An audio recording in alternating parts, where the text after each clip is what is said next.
Paytaxtın Binəqədi rayonu 28 may qəsəbəsində də bıçaqlama hadisəsi baş verib. 17 yaşlı yeniyetmə həmyaşıdına ondan çox bıçaq zərbəsi vurub.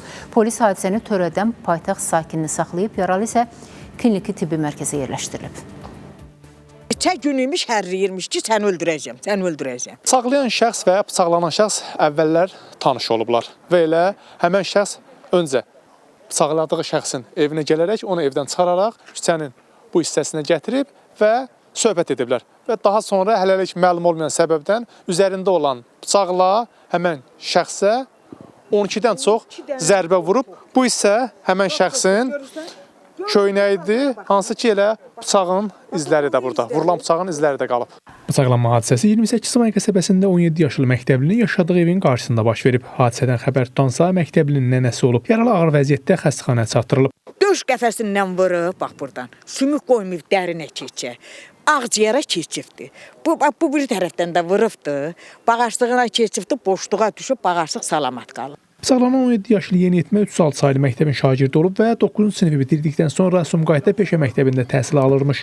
Hadisəni törətməkdə şübhəli bilinən şəxs isə hazırda Müşfiq qəsəbəsində 274 saylı məktəbdə oxuyur. Ailə üzvlərinin sözlərinə görə cinayət törədən məktəbli hadisədən bir neçə gün öncə bıçaqlanan şəxsin qardaşı ilə 306 saylı məktəbdə dava edib və onu bıçaqlayacağını deyib. Uşaqların içində deyib ki, onu bıçaqlayacağam, onu bıçaqlayacağam. Şu an vəziyyəti ağırdır. Ölümlə qalım arasında mübarizə edir.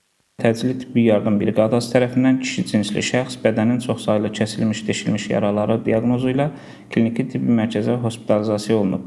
Kliniki tibbi mərkəzin uşaq zərriyyəsi şöbəsinə hospitalizasiya olunan 2008-ci il təvəllüdlü kişi cinsli pasiyent əməliyyat edilib. Hazırda vəziyyəti orta ağır qiymətləndirilir. Ailə üzvləri onu da iddia edir ki, cinayəti törədən şəxs bıçaqladığı yeniyetmənin qardaşı üçün həmin ünvana gəlib, lakin qardaşının əvəzinə onu bıçaqlayıb. Sonra yaxınlaşanda gördüm ki, əlində bıçaq, xalqın uşağının əməli başda ölümünə neçə dənə də zərbə vurmuşdu mənə hadisə çatana qədər. Hələ mən yaxınlaşırdım, yenə də hələ buraxmırdı. Axırda hayküy saldım ki, burax da onu da öldürəcəm, tap onu mənə vergən. Sanki elə bir ki, bu elə düşünürdü ki, qardaşı içəridədir, evdədir. Çünki evdən çağırmışdı uşağı. Bəs həqiqətən də cinayət hadisəsi pul üstündə törədilib. Söhbəti yoxdur.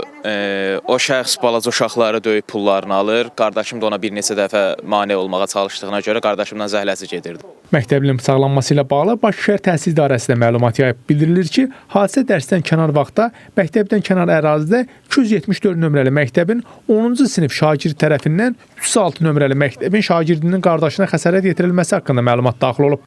Artıq hadisəni törətməkdə şübhəli bilinən paytaxt sakini polis əməkdaşları tərəfindən müəyyən olunaraq saxlanılıb. Cinayət hadisəsinin dəqiq təfərrüatları aparılan istintaq araşdırmalarının sonunda bəlli olacaq. Rəşad Vəkiloğlu, İlkin Həsənov, Space xəbər.